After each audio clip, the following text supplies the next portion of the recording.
Salut! Bienvenue sur ma chaîne, c'est tout simplement Alicia. Et aujourd'hui on se retrouve pour une journée dans mon assiette. Il y aura plusieurs parties. Il y aura une partie retour de course, une partie où je vous montre ce que je fais pour perdre du poids et manger et vous donner des idées de cuisine que vous pouvez faire qui sont très faciles aujourd'hui et rapides, surtout quand on n'a pas le temps vu que là tout le monde a plus ou moins repris le travail. Une partie où je vous montre mon training. Donc, voilà, je te laisse avec le reste de la vidéo.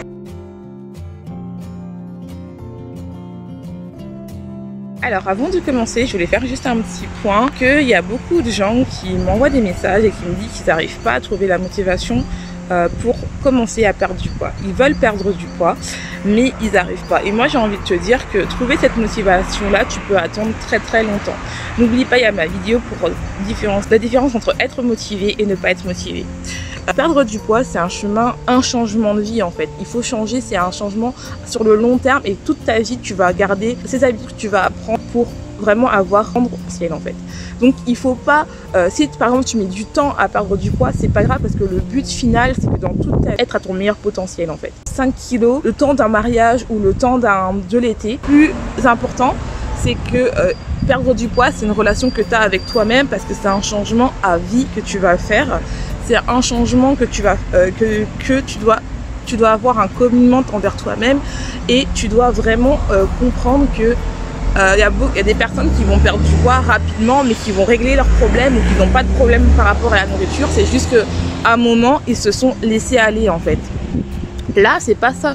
C'est si tu suis ma chaîne, si tu c'est parce qu'en fait, tu as un problème avec tes émotions et que tu utilises ta nourriture avec tes émotions. Et pour toi, en fait, perdre du poids, c'est pas parce que tu n'arrives pas à perdre du poids, c'est pas que tu sais pas comment perdre du poids, c'est juste que tu es bloqué. Fois que tu fais une journée où à chaque fois tu as une émotion trop forte, tu manges en fait. Et le jour où tu vas commencer à comprendre que quand tu vas mal, à te dire, mais en fait, pourquoi là je mange ? Est-ce que je vais mal? Est-ce que je vais bien? Est-ce que j'ai vraiment besoin de manger ce chocolat-là pour me sentir mieux? Et que tu te diras non et à la place, tu réfléchiras à quel sentiment tu as, à essayer de ne pas avoir peur de ça. Tu verras que c'est là que tu vas commencer à perdre du poids et c'est comme ça, moi, je perds du poids en fait. Donc oui, c'est dur, ça prend du temps parce que c'est pas une course en fait. C'est clair qu'il y a des gens qui vont perdre du poids rapidement comme ça, mais parce qu'ils n'ont pas ces problèmes-là en fait. Ils ne savent pas comment manger. Et ça, c'est un autre problème. Mais quand tu sais comment manger, tu sais comment faire, tu sais que, par exemple, une journée, tu es là, tu arrives à manger normalement et que le soir, dès que ça va mal, tu manges ta putain de glace parce que tu n'as pas envie d'en manger, mais tu manges juste parce que pour te sentir mieux. Et c'est pas une envie, c'est vraiment quelque chose de distinct. C'est là, en fait, tu vas voir que tu vas perdre du poids quand tu n'auras plus besoin de cette glace pour camoufler une émotion. Ça, c'est le petit point que je voulais faire avant la suite de la vidéo. Je te laisse avec mon petit haul. Découvre mes courses.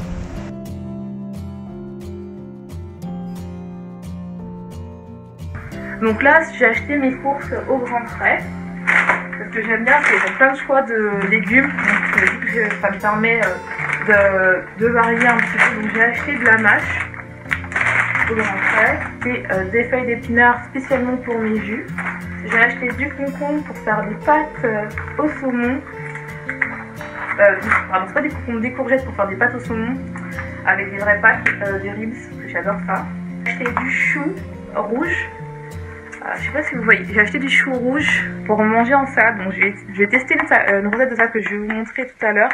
Du chou blanc, donc ça aussi c'est pas mal en salade. Parce qu'en fait, je veux vous dire que je n'aime pas trop le chou, mais là j'ai décidé de retenter, de retester ce que j'ai envie vraiment de manger. Pas mal de salade de chou en ce moment, j'ai vu pas mal de vidéos et ça me dit bien en fait. Donc c'est pour ça que je me dis je vais peut-être tenter une salade de chou qui peut être pas mal et c'est pas mal. Là j'ai acheté aussi une salade de fruits.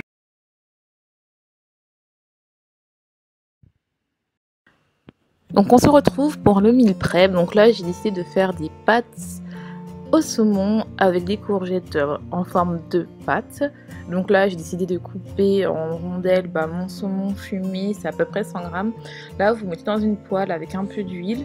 J'ai chauffé déjà l'eau avec du sel pour les pâtes. Et donc là je vais directement mettre mes courgettes. Après vous avez juste à bien les étaler comme là je fais. Vous pouvez utiliser une spatule. et l'assaisonner.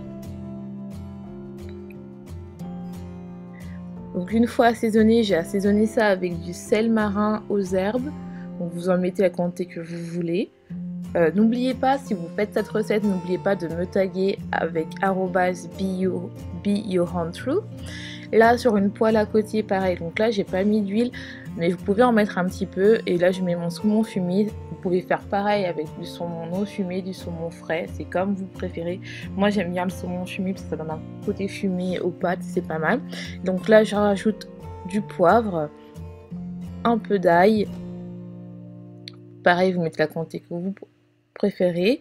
Et après, je rajoute un peu du paprika, mais j'ai pas mis cette étape parce que je pense que vous savez comment épicer. Et donc voilà le goût. Donc là, je vais bientôt arriver avec les pâtes. Donc quand ça commence à cuire comme ça, vous sortez. Là, les pâtes sont en train de cuire. Et là, quand ça commence à cuire comme ça, vous mettez la crème. Donc là, moi, j'ai mis de la crème 4% de matière grasse. Vous pouvez mettre n'importe quelle crème, 15%, 30%. C'est comme vous le souhaitez.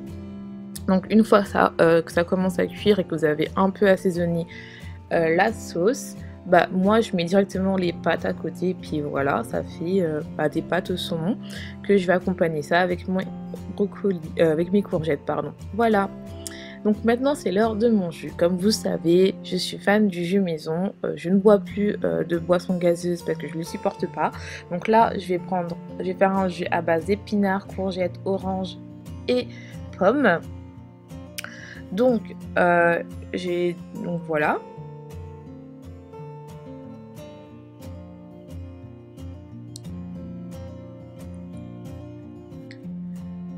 C'est du concombre, hein, c'est pas courgette. Donc je coupe mon orange. J'enlève d'abord la peau comme vous voyez. Donc ça, je pense que vous savez tous comment couper l'orange. Et là, si vous avez un bon extracteur de jus, moi il est très très bien le mien. Donc si vous voulez, n'hésitez pas à me demander, je vous mettrai le lien en barre d'infos. Mais en fait, il faut bien enlever, si vous prenez le même que le mien, il faut bien enlever les quartiers d'orange. Parce que bon, c'est un très bon extracteur de jus à froid. C'est très important de prendre un extracteur de jus à froid parce que ça garde toutes les vitamines et les fibres. Et donc je vous ai évité aussi la fois où j'ai coupé les concombres en longueur et en petits morceaux. Donc là vous coupez tout en petits morceaux et là vous venez broyer vos légumes et vos pommes, oranges.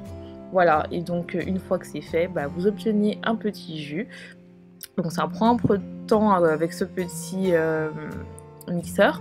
Mais quand vous avez un bon mixeur, enfin un plus gros mixeur, beaucoup plus performant, ça c'est vraiment un mixeur de dépannage, un extracteur pardon de dépannage, vous pouvez carrément tout mettre en même temps ou mettre la poignée d'épinards d'un seul coup, l'orange et les pommes d'un seul coup. Mais celui-là il est très très bien, surtout ça permet vraiment de commencer avec le jus. Ça n'a pas besoin de dépenser une fortune pour avoir du jus, c'est ce qui est bien. Alors une fois maintenant que c'est fait, on a ce petit jus vert à base d'épinards, de concombres, de pommes et d'orange qui est très très bon. Et bien sûr mettez-le au frais avant. Maintenant je vais passer au cake salé qui sera mon repas du soir et ça sera un gros cake donc généralement je vais aussi le manger demain. Donc ça sera à la base de tomates confites, pardon, des œufs, de la crème fraîche et du thon et de la mozzarella. Donc ce que vous faites, vous mettez dans un saladier le thon en fait que vous émettez un peu plus, même si c'est déjà émietté, mais mettez vraiment bien pour être sûr que tout va bien. Après vous pouvez prendre des tomates fraîches. Moi j'aime bien les tomates séchées parce que ça donne vraiment toute la saveur de la tomate et surtout qu'on est au soleil donc ça serait bien avec le thème. Donc moi je coupe ça en petits dés, en longueur puis en petits dés. Vraiment petit pour que ça aille partout. Après comme je vous ai dit, vous pouvez faire la longueur, l'épaisseur que vous voulez. Donc voilà, donc moi c'est un cake où je ne mets pas de farine, mais vous pouvez mettre de la farine dedans. Si vous mettez de la farine, vous pouvez prendre n'importe quelle farine, mais vous pouvez mettre juste 20 g de farine, ça devrait aller. Et avec de la levure à la fin. Donc voilà, vous coupez en petits morceaux comme je fais. Moi je coupe vraiment en petits morceaux pour que ça aille vraiment dans toute la pâte. Voilà. Pareil, vous pouvez mettre des oignons dedans, moi j'en ai pas mis, mais vous pouvez aussi mettre de l'oignon, de l'olive. C'est un cake salé, vous pouvez mettre tout ce que vous voulez, mais là moi c'est vraiment très très simple à faire. Là j'ai pris de la mozzarella, j'ai coupé que la moitié, donc je n'ai pas vu, je vous ai épargné le coupage de mozzarella, mais pareil, vous coupez en petits morceaux, et puis vous mettez 2 œufs, vous devez avoir cette consistance là avec de la levure. Une fois huilé, bah, vous mettez et vous mettez au four pendant un quart d'heure à 180 degrés, voire un peu plus, c'est une demi-heure. Et puis voilà, vous avez votre cake. Maintenant, on passe au training.